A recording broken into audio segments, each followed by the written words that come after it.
and welcome to the Tennis IQ podcast. I'm Brian Lomax. And I'm Josh Berger. Today, Josh and I decided we would talk about the game of doubles. Many of you probably play a lot of doubles, whether you're a college player, adult league player, high school player. It's a major part of the game, even though at the pro level we don't see it on television as much. But doubles presents some unique challenges from a sports psychology perspective because tennis is often thought of as an individual sport. Doubles is not quite that. It's a team sport. And so that brings its own set of challenges. So Josh and I wanted to talk about that today. And I think the first thing we wanted to get into, Josh, was how do we form teams? What's the best, are there some best practices around that? What should we be thinking about maybe when we choose a partner or when we're first put together with a partner? Because we don't always choose that partner, do we? That's true. I mean, oftentimes, high school tennis, college tennis, even USTA leagues, and sometimes or other competitive situations, people are sometimes paired up against their will or even randomly.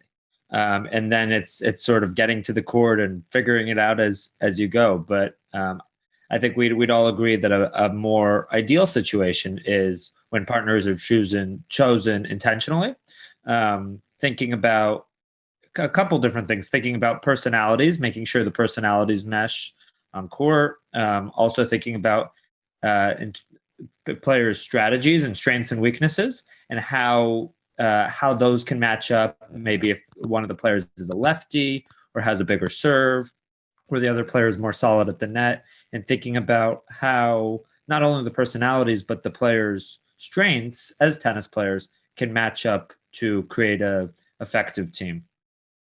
And I think also when you're considering a partner, you want to make sure that there's a mutual respect there, that your perceptions of each other's abilities, um, you feel like this is somebody I can play with. Because if we look at, say, the psychology of teams, it's very important that the partners in tennis get along, that Absolutely. there is some chemistry there, that there is some cohesion to that team. So we want to make sure that there's respect there. Like if you and I are playing together, we may have, like you said, different strengths, different weaknesses, but do we complement each other? Yep. Or do we have the same weakness? Or, so how are we going to figure that out? If, again, in this scenario, we're choosing a partner. And so I think that that's one thing. And we also want to have maybe a shared sort of mental model about, how we want to play doubles. So I remember a long time ago, I wanted to play serve and volley, and my partner wanted to stay back on everything. That didn't work out great. Yeah. And so I think that there also has to be sort of a shared philosophy about how we'll play doubles. Otherwise, Yep. that's just going to create some conflict. Um, so I think those are certain things. I think maybe commitment level to the game, making sure that we each have sort of a shared self belief that we can win. So, for example, again, if you and I are playing like some high level tournament, Josh, and I'm like, oh man, those guys are really good. We're going to lose. And you're like, come on, man. I'm not intimidated by anybody. We can do it. We've got to make sure we come to an understanding about. Right. And I think one of the important factors is that these things are discussed ahead of time. Yeah. That you have that conversation with your partner ahead of time. Maybe this is somebody that you've been playing with, or somebody that you were recently introduced to who you're playing with. But discussing all of these things, before you get on court, you don't want to. Brian and I were joking around a little bit before we went live, and we were saying, you don't want to find out some of these things as you're playing. Oh, my partner's a lefty, didn't realize that. Or, oh, they don't like to come to the net. So really, finding out in terms of the strategy, making sure you have a compatible strategy. And also, as you said, the way that you see the game and the way that you see the competition, making sure that both people are in line with how they see the opponent, that, if one player is more intimidated by the situation where the other is really embracing that challenging competitive environment. Or if one of the players says, I can't come to the net, I play back, on my opponent's serve, on my teammates serve, whatever it may be. So trying to sort all that out ahead of time.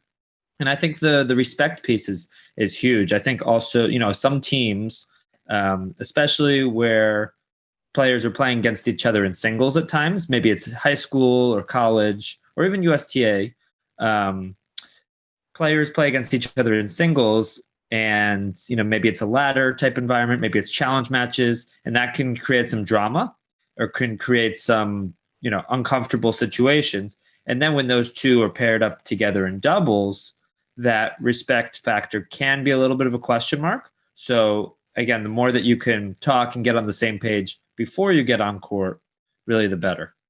And I think another aspect of this, and I'm curious if you see this in teams or if you agree, I think sometimes doubles players play different roles on the court. Yep. So, for example, there might be one player who perhaps is a little bit better with strategy, and that player could be sort of the captain of the team. That player might be the one calling more of the plays, being a little bit more assertive, and the other player may be really good at just following direction. Another kind of complementary role might be one player who's really excellent at finishing, and the other player is just very good at keeping points going, and they don't make any mistakes, and basically looking to set up. And if there, then there are a number of things in between those. Have you seen some of that when you've coached, Josh? Absolutely. No, I think based on players' personalities, sometimes a player is more outgoing. Maybe a player is more of a leader, or more maybe a player is the captain of the team, and they're paired up with a freshman or a sophomore who's maybe a little bit more reserved, and that player is more comfortable calling the plays, where the other player will just wants to execute on whatever game plan they've determined. Or I think sometimes one player is very solid from the baseline, and they sort of view their role as setting up the net player to finish points. So yeah, I think that is definitely happens oftentimes in successful doubles pairings, that each player clearly understands what their role is and what their teammates' role is, and how they can best complement each other in that way. So there's no power struggle there that's happening, where you know each player maybe has a different philosophy on the game, and they're both trying to lead the team, or they're both trying to call the shots, and then it just all falls apart. Yeah, yeah, agreed. So let's talk about that scenario. Maybe we can give listeners sort of a checklist of what to do if you have had your partner selected for you. Okay. How should we approach that? What do you think? So, to me, one of the biggest things is to have a conversation, ideally ahead of time. If it happens to be on court, you better talk quickly. But talking about strengths and weaknesses, just real quick. Maybe certain vulnerabilities to be aware of. Maybe somebody's very weak on their backhand volley, so you want to keep that in mind in terms of where you're serving, so you're not setting them up to um, for that vulnerability to be exploited. And then talking about how what type of strategy you want to have going into the match. So I think just quickly talking about those different pieces, sort of what is our overarching philosophy about how we want to play today, and what are some strengths and weaknesses to be aware of if I'm going out on court with a partner who we've never played together, we've never seen each other play, we don't know each other. So those are a couple things right off the bat. Yeah, I think those are good. I think I've been put in this situation a few times because I haven't done this in a few years, but I had played some USTA 9-0 mixed. And at the time, I was the 5-0, and so I was always playing with a 4-0 player, and very often introduced to somebody. And Yep. I would do exactly what you just said. We would have a conversation in the lobby before we get on the court, just so that the way I play doubles is a very specific way, and specifically, even more specifically, mixed doubles. What I want the partner to do, and so we would cover that whole game plan prior to us getting on the court so that we had an understanding that, you know what, I'm going to be serving volleying on both serves. Yep. I'm going to be chipping charging on both returns. So I want you to be able to expect that. So what can I expect from you? Oh, you're a lefty, like you said. Okay. Because I have had a couple of lefty partners. And so I think it's great to cover that. And I think very often the person who is receiving that information, let's say I initiate it, the other person generally really appreciates the conversation Yep. so that we go out there. I think we were talking earlier that doubles, in my mind, it seems to be the only team sport in the world in which the team members don't really communicate as effectively as they could. Everybody's probably run into that person in their life who says they don't like to talk on the court, and we'll get into that communication piece. But I think the more talking, even beforehand, the more we're planning and talking about what we're going to do, the more we're making doubles like a real team sport. If you think about football and basketball and hockey, these teams are constantly talking outside of the playing court or the ice. They really have a knowledge of what they're going to try to do out there so that when they're out there, it's more or less execution of the game plan. And there's no questioning of each other and so forth, at least at the elite level. I think the other thing to realize when we think about doubles as a team sport, and let's recognize we're probably all introduced to tennis via singles. That tennis is an individual sport. So how often, Josh, do you hear somebody say like, well, that was on her side of the court, or this is my side of the court? It's actually our side of the court. Or at the end of a match, what happened out there? Oh, my partner did this, my partner did that, without any sort of acknowledgement of your own responsibility for whatever happened out there. Yeah, yeah. And that reminds me of one of the best lines I've ever heard from a doubles partner coming off the court, completely throwing his partner under the bus. He just said, "My partner just didn't have it today." I was like, "Whoa, that is amazing!" And it was actually the complete reverse of what Right. reality was. So that was kind of funny. But yes, we can't just be about my side, your side, blaming the partner. We're a team. If we lose, it's the two of us that are responsible for everything. So it's, I think, a lot more of we and our Yep. out there. So so I think, yeah, in terms of how do we gel together when we're put together, we have to have those conversations about preferences, which side you like to return from, and hopefully whoever's put us together has some knowledge of that. Because if we're both great on the ad side, well, somebody has to play the do side. How are we going to work that out?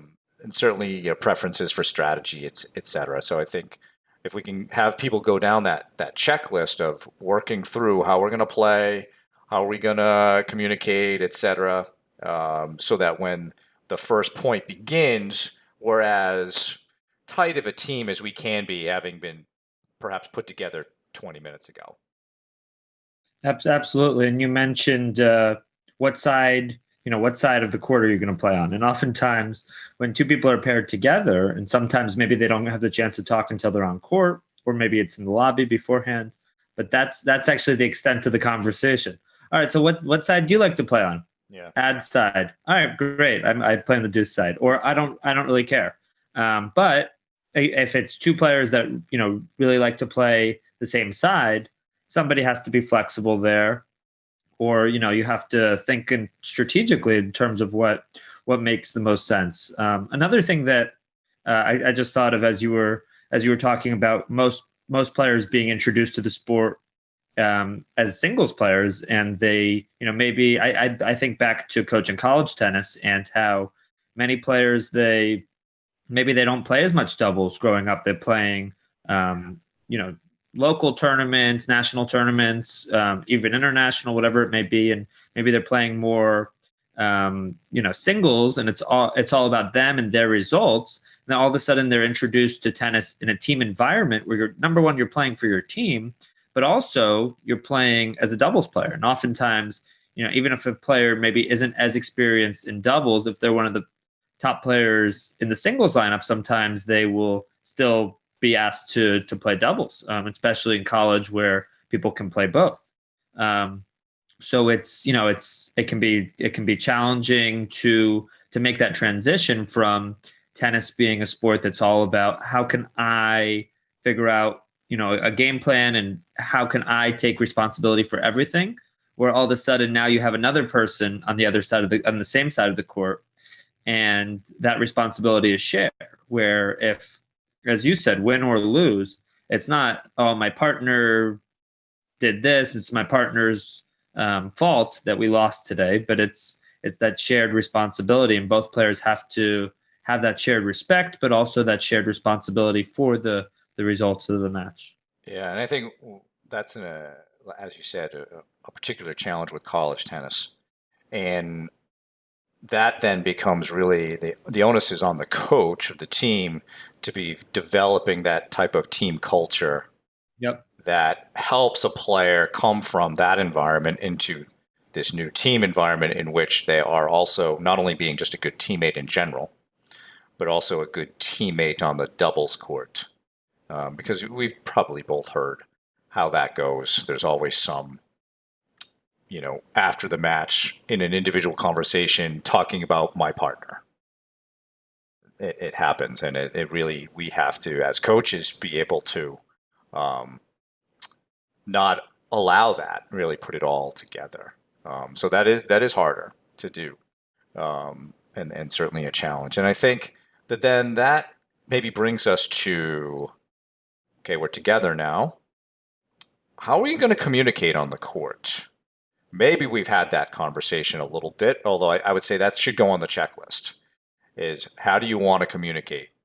And I think we're going to try to give some best practices here for how one should communicate based on some studies with respect to winning and losing teams at a certain level. Um, but some players may have a preference for not speaking. Some players may want to talk after every point. Some players prefer signals, Yep. etc. Right. So we should have that conversation ahead of time. Um, from your experience, Josh, what are some general communication strategies that you think work for doubles teams? Yeah, I think talking more than less, and that could be between each point. We already talked about the pre-match. How you want to get on the same page with your partner, whether it's a new partner, whether it's someone you've played with in the past. So starting there, and having a conversation about your philosophy and what you want to do on the court today, and also about the opponent. Maybe you've played the opponent before in singles or doubles. Maybe you've seen them play. Maybe you've heard about them, whatever it may be. So having that conversation ahead of time, but also, talking in between points and trying to communicate as much as possible. And, having that communication include really, strategic things, or as, some of the research points out, action statements, about, really in terms of, all right, I'm going to return through the middle here in between the two players. And also trying to support each other. If somebody misses a shot, oh, don't worry about it. Let's get the next one, or here we go, or something, something like that, where it's emotionally supportive. Um, so, and then also the last piece of this is the communication during the point. Um, whether it's a ball down the middle, somebody needs to communicate, ideally both players, but somebody needs to communicate that mine, yours, or like I got it, something like that. Or if there's a lob and you have to switch sides. So to me, you can break it down between the communication that happens ahead of time, communication that happens in between points, and the communication that happens during points. Yeah. So let's talk about a bit more about the communication in between points, because I think that's probably mostly what occurs. And I like your philosophy. Let's talk more. So I did a presentation to an academy last fall on doubles communication, and because it was one of those USTA doubles weekend things, and so we wanted to talk more about that. And as part of the presentation, what we did is we watched a Davis Cup doubles match. So Roger Federer and Stan Wawrinka were playing in the Davis Cup final against France. I think this was like 2014. And they were playing Beneteau and I want to say Gasquet. I'm not sure. I can't remember. Julien Beneteau and Richard Gasquet. Um, and all I did is I just chose a random service game. It happened to be a Stan Wawrinka game, and it turned out to be a great game to watch. And I asked the players, okay, observe what is going on here with these great players. And so some of the themes that we saw is they talked after every single point when we were watching more Federer Wawrinka, and Wawrinka was serving in this game. They talked after every single point, even if it was quick. The Wawrinka and Federer went up 40 love. They still talked after the 40 love point. But then the game got a little bit more complicated. So they talked more and more. And eventually they held. I think there were maybe one or two deuces in the game. They eventually held. And you could see that they called a very specific play to win the game. So they called a poach for Federer on the ad side, and he ended up putting the ball away quite easily. What we also saw in between is every single point, the two of them just touched hands. So no matter what happened, and I think there was one error that Wawrinka missed a really easy shot. Didn't matter. The two of them just came together, slapped hands, and were easily moved on to, okay, what are we going to do now? And Yep. very often the conversations were not short. They had lengthy discussions. They would often hold their hand over their mouth, so in case there's any lip reading going on from people. But they didn't use signals. A lot of people do use signals. I don't know if this is maybe a little bit less used on the Pro Tour because of maybe there's so much video out there and they don't want to be scouted for the signals they're using. So perhaps it's more, we're seeing more verbal communication at the pro level, perhaps because of that. I'm speculating on that. But I feel like I see more talking than I see signals so much. So I thought that was interesting. It was good to show the players how in this close game, those two guys, they talked more. And so that's what we see in some of the research is that in close games, the teams that are winning talk more. So I think this is an area of tennis in which, in doubles, where you can't really over communicate. It would be better to talk more than less. I think we also see, as you mentioned, more strategic or action type statements. Or in the research, I think it showed that there was pretty much a split between those sort of strategic action things, like, all right, we're gonna poach here, or I'm gonna serve out wide, or I'm gonna return up the middle, or I'm gonna return at the net guy. And that was split between more emotionally supportive statements where, hey, let's go. And even if I make a mistake, Josh, I need you to help me. And maybe that's another topic we can talk about here is how do you help that partner who's maybe not playing great or lacking some confidence? So we want to make sure that we're being emotionally supportive out there and we're planning for that next point. I think in some of our discussions we've talked about how that in between point time is almost like a huddle time in football. And that's what, if you watch a football game, an American football game, they're in the huddle. They're not talking about where they're going out for dinner later. They're actually talking about a very specific plan about what they're going to do. And we want to make sure that we're doing that in doubles. I think too often, and this even happens in singles, we just serve and let the improv happen. And I think the more intentionality we can bring to how we want to win this point, the better. And I think that the research shows that can help to more winning. So, any thoughts on that, Josh, or even thoughts on how do we help that partner who's struggling today? Yeah, well, couple things stood out to me about that, and I haven't seen the video that you're referring to, but one of the things that stood out to me is that number one, they're talking between every point, and maybe that's why, in fact, they weren't using hand signals because they just didn't need them. They knew where their partner was serving. They knew whether they were going to poach or not, or if they're going to fake poach or stay. and maybe it wasn't needed. Also, the fact that even if they, didn't talk so much, they at least, gave each other a fist pump or some sort of acknowledgement that, we're in this together.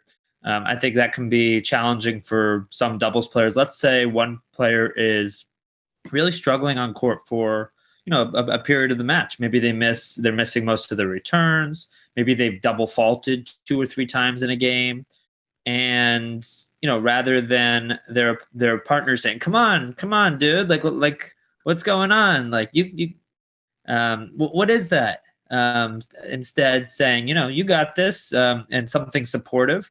And I like that about, again, we're talking about Federer and Wawrinka, two champions of the sport, but something between each point that just shows that support, even if it's as simple as a fist pump or fist pound, that just shows, hey, we're in this together. This is a mutual uh, battle here. We talk about tennis as a combat sport, and you got this. Like it's just that brief moment of support. But yeah, so I think the more that players can talk in between points and also just support each other in any way, especially that something simple like that in between each point. The other thing is the fact that, and again, you pointed to the research that shows that close games, particularly in close games, the added talking, added verbal communication really seems to oftentimes make the difference between those who win and those who lose.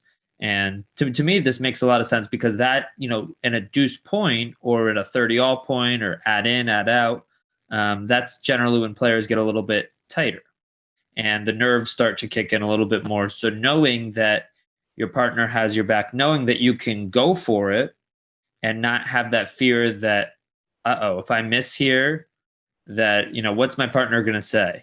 Or, having that doubt in your mind, but knowing that you guys are on the same page, knowing that you're supported, especially in those bigger moments, seems to be really the difference maker between those that win and those that lose.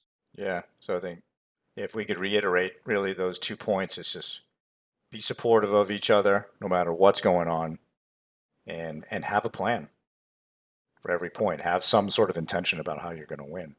Uh, in terms of support, we've probably all played with somebody who hasn't been that role for us. I can remember playing, with somebody who every time I made a mistake rolled his eyes, and that didn't make me play better. It actually made me play worse. And so I think even our style of communication can have a profound effect on our partner. Yep. And we have to make sure that how we communicate with our partner is enabling them to find their best game. The last thing I want to do is induce in you, Josh, a fear of making mistakes. Because then what's going to happen? You're going to tighten up. You're going to become more anxious. Your heart rate probably goes up. Stress levels go up. And I'm going to get the exact opposite of what I want there. And so by realizing, how much weight our words carry, we have to help our partners, especially if they're not playing well or they're not feeling confident. How can we get them to loosen up? So for example, let's say, Josh, you're playing with me and you miss a return, but you took a good cut at it. I might say, hey, keep swinging at it. They're going to come. Just keep swinging at it. I don't care. You're going to find it. Let's just move on to that next point. I want to encourage you to keep doing the right things. Another thing I might do is let's say I'm more the captain of the team. I might give you something very small and specific to do that I know you can do, and just say, all right, all I need you to do is just get this ball cross court. That's it. Don't worry about anything else. Just get this one cross court, and we'll take it from there. And I'm going to cut or do something out there. That way, if you can achieve that like one little thing, now we've built a little bit of confidence, a little bit of self-efficacy in that situation. So these are just some little things that I think partners can be doing that service the team and not making it about you. Like, oh God, Josh missed another return. What is wrong with this guy? Yep. And I got to take responsibility. I got to take ownership now. How can I help him? How can I help bring him back to where he's playing his best tennis? And I think a piece of that is really understanding each other's games. So if you know that your partner has a great forehand, let's say, reminding them, especially in those tight moments, to go for it, to use that strength, because it can be a lot of players when they get tight, maybe they'll just go to the chip and they will stop really going for their shots, which it might seem like the safer play in the moment, but it's often not as effective. So reminding them to go for their forehand, or if they're a big server, to go for their server, to even if they know a certain type of serve that their partner is best at. Maybe it's a serve out wide, maybe it's a certain type of spin, whatever it may be, and to remind your partners of those strengths so that they can go for that in those big moments. Yeah, and use them more. Yep. Those are typically areas of their game they're going to be more comfortable with. There's going to be less anxiety around like that. it's like having a second coach out there. We often talk in tennis. It's just you on the court, and you have to be the coach. You have to. I know we've talked about it. I think you talk about it in your book as well, Brian. How you have to be the player, the coach, the referee, and in doubles you still have to do all those things, but you have another player, another coach, another referee out there on the same side, so you can at least share that burden and also try to help each other out in that way, where if one player is really struggling, the other player can coach either in terms of the strategy in that moment, or that support piece. So I think that's an important piece there too, that being able to coach each other and offer suggestions when needed. And I think when players do all this well, this is why lots of people love doubles. It gives them that team experience that many of us do love. We love playing for something, a little bit bigger than ourselves, and so forth. And and so I think you probably know this. A lot of players do prefer doubles over singles, not just because it's less court to cover, but also there's that dynamic that I love playing with this partner. And I think growing up here in New England, I've seen a lot of doubles teams throughout my career stick together for years Oh yeah. at the especially at the adult level. That they're just so effective, and there's just such good teams. They complement each other well, and I remember having one of these teams on my 5-0 team back in the 90s. We went to the Nationals, and this team was a team that they made their opponents work hard. It seems sort of their average match length was always 3 hours in doubles, which is pretty hard to do. And I recall watching one of the matches, and I walked by and asked one of the players, "Okay, what's the score?" He's, we lost the first, and it's we're down 3-2 or 4-2 in the second. And I was like, "All right, yeah, let's go. Come on, you guys can do it." And he just very matter of factly said this to me, and I think the only reason he said it in a very matter of fact manner was because they had played so much together. He said, "It's not like this is the first time we've been down a set and a break before." I like that. And they came back and won. They won every match at the national level, and it's just amazing to see that it was that chemistry. These guys knew each other so well. Their game plan was so honed over the years, and I think it's really cool when you see that, and you see that at the pro level too. They're not switching partners every tournament. They're really working on the effectiveness of a team. And so if you're able to do that, pick a situation where you can do that, then it really becomes something quite fun to do. But obviously, a challenge in adult tennis is always something that comes up, and we may have to play with somebody that we don't know quite as well. Um, so, Josh, let's talk about some of our shared experiences coaching doubles at the college level. Um, what are some challenges? What are some things that maybe you've seen that have really worked well? at the college level? Any stories that you have? What do you have? So I think one of the challenges, this is a strength and a weakness, is that players in college tennis, they know each other really well. They spend a lot of time together. They generally see each other every day or just about every day. They're practicing together, they hang out together, maybe they live together, eat their meals, classes, whatever it may be. And with that comes certainly a sense of closeness. It can also create, there can be drama at times. And I think many of our listeners know that the USTA leagues can also have some drama at times, oftentimes. And with this, it can be challenging at times to separate the drama or the personality differences, or maybe the disagreements off the court, from what you're trying to achieve on the court. So that's one thing I think to keep in mind as it relates to college tennis, both in terms of my playing and coaching days. Um, but I would say that, I mean, I've seen some of the best and the worst. Some of the two players who maybe played together all 4 years or 3 of the 4 years, and they had great wins together, also losses, but never lost that sense of mutual respect. Always supported each other, never threw each other under the bus. I think that's, if one player didn't play well, or one player, I saw one situation where they went for a tweener on match point, and as you might imagine, their partner wasn't, and they lost the point, they lost the match. As you might imagine, their partner was not thrilled about that particular decision, and caused some serious tension.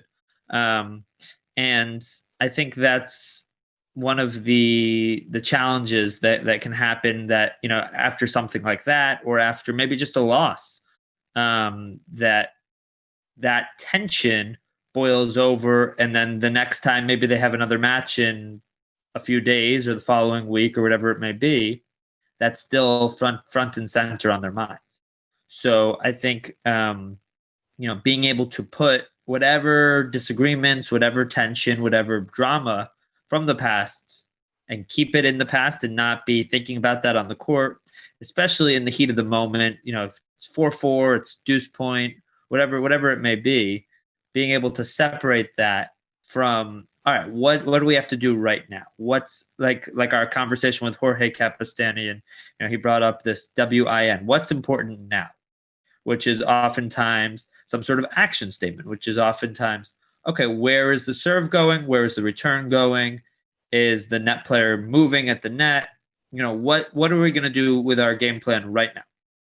Or maybe what's important right now is that supportive piece that we've talked about a lot, where one player is down, one player just missed, and what's most important in this moment is to help bring that player up, and to be that coach, to be that friend even, and to help support that player. So I think the challenge sometimes is putting whatever happened on the court in the past, or the personal dynamics aside in that moment, and really focusing on, how can I be an effective teammate? How can I be an effective player right now? And what does that take? Does that take support? Does that take some sort of strategy discussion? Does that just take me executing on my job and my return or my serve or whatever it may be? So that is one. That's my perspective based on playing college tennis, based on coaching, and just watching. You see, I think another piece of this I'll add, and then I would love to hear your perspective, is that in college the doubles comes first. So maybe some of our listeners are more or less aware of the format in college tennis, but all every player on the team, whether they play singles or not, can play doubles. So oftentimes there's an overlap between the singles and doubles players, and at least at the Division 1 level, those three doubles matches count as 1 point. So when one team wins at least two of the three, they earn that 1 point. And then the six singles matches are each a point as well, and that doubles point can often be the deal breaker, the tiebreaker between two teams. So making sure that you're starting off really strong in doubles is utmost important, and making sure that team members are on the same page and going at it with the right sort of mentality, and that, as you said again, that mutual respect between team members, that win or lose, we're in this together. We have that shared responsibility for this battle. And I think as college coaches, we probably can do a better job of, helping that respect between players so that we're not talking about them later. I think Absolutely. if we get back to some of the communication piece, so what I noticed in terms of successful doubles, especially at the ACC level, um, coaching ACC women's tennis, is that the teams that were more aggressive were more successful. And so, when they're more aggressive, that's also indicative that they are probably calling plays, Yep. that they're being more strategic. So the teams that were crossing more, getting to net more, were invariably more successful than other teams. And if we go back to, again, you alluded to something that we discussed with Jorge Capistani. Another aspect of that conversation was the idea of tennis IQ and thinking about breaking down the opponent. I think you and I discussed the idea of breaking down teams physically and mentally, maybe as another level of tennis IQ. And I think that's what teams were being more aggressive in this format. Because the other thing that has to do with college tennis, the Division One level, it's only one set, Yep. so you don't have time to come back and win the second. There is no second. So that's why I think some level of aggressiveness can be really rewarded in that match, is because it's just a race to six.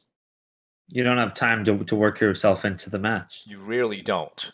You at most can perhaps go down one break, but if you go down two breaks, it's nearly impossible, especially at a sort of a Power Five conference level. It can happen perhaps at lower levels, even within Division One, but ideally you have to get out on top of that. And I think you're right. It does set the tone for a college match, winning that doubles point, because now what Yep. it means is our team only has to win 3 out of the 6 singles. The other team has to win 4 out of 6, which is difficult. Can be very difficult to do, depending on the matchup. So yeah, it does lead to a lot of momentum. On the other side, though, there are going to be days where you lose the doubles point. And as a coach and as a team, you have to be able to reset immediately. It's not really the time to talk about what went wrong in doubles. Right. It's the time to talk about what are we going to do now, right? So even going back to what's important now, in that 5 minutes between the doubles and the singles, it's got to be what's important now. And what's important now is not a rehash of what went wrong in doubles. And I think sometimes that happens. So we want to make sure that we are transitioning and getting players ready, because it doesn't matter anymore. We lost the doubles point. Let's move on to playing singles. Absolutely. And we talk a lot about within the match, in between points, how can we reset from a negative point, from a point that was lost, maybe a ill-advised decision on court, whatever it may be, and how can we put that frustration aside and move on to the next point? And in college tennis or in a team environment, it's often the same way as it relates to matches, where how can we put aside this, that the doubles point that we just lost, and remind ourselves that, hey, this feels like a big deal in the moment. Sure, we wish we got off to a better start. There's still 6 matches out there. Of those 7 points, yes, we wish we won the doubles point, but 6 of the 7 points are still on the table. So how can we put that aside? How can we reset and focus on the job at hand and focus on what's important now? Yeah, very good. So Josh, any other thoughts, last thoughts on doubles and tips for our listeners? I would say one thing to think about is the fact that doubles playing doubles both in terms of what it can add. So some players maybe they don't love doubles; they're more singles players, and I think that people should understand that doubles can really add a lot to your singles game, both in terms of what it can offer, in terms of your strokes. Maybe it helps your serves, your returns, definitely your volleys, spending a lot of time up at the net, but also the mental aspect and the communication. Having another player on your side of the court can help you conceptualize the sport, the strategy of the sport, the ups and downs, the mental component, how you can come back from those downs, from those those valleys, so to speak, peaks and valleys. So having somebody else on the side of the court can really help you and in terms of your growth and how you view the game. So not only can it help certain pieces of your game, but also in a successful doubles pairing, I think it can help your entire conceptualization of the game itself. I like that. And I think also if, let's say you are a person who maybe quote unquote doesn't like doubles, if you do go into it with an attitude of, all right, this is just a place I can use to practice this, Yep. that I can then use in my singles game. I think John McEnroe was famous for that during his professional career. He often played a lot of doubles, and he used that as practice. And he was a certain volleyer in singles anyway, but it would help with his serve, it helped with his volleys, and so forth. I think I guess the last thing I would say about this whole doubles thing, Josh, is one thing that we can all strive to do when we go out there is to try to be the best teammate we can be. Yep. I think Absolutely. if we go in onto the court with that intention, I think we'll feel better about ourselves. We'll feel more proud of how we behaved, but I think it will also help our team do better as well. I like that, and I think we've talked before. I'm sure we'll talk again about this concept of controlling the controllables Hmm. and what is within your control, what is out of your control, and you making that shot or you making that serve or your partner making that shot or that serve is totally out of your control. But being a good teammate, being supportive, giving those action statements and those those strategy instructions at time, or helping your partner and being a great teammate is within your control. And sometimes it takes practice, sometimes it takes just playing more doubles or playing more with that particular partner, but that is something within your control that even if you're not playing great tennis on that particular day, you can still be a great teammate. So Yeah. I like that as a way to end. Absolutely. Good, good. Well, if anyone has more questions or wants us to address more topics with respect to doubles or any part of the mental game, please send us an email at tennisiq podcast at gmail.com. Thank you for listening to this episode. Please follow us on or subscribe to our podcast on the various podcast platforms: Google, Apple, Spotify. Um, Also, if you have other questions, you can ask us via the hashtag TennisIQ on Twitter and our email. And until next time, we will see you then.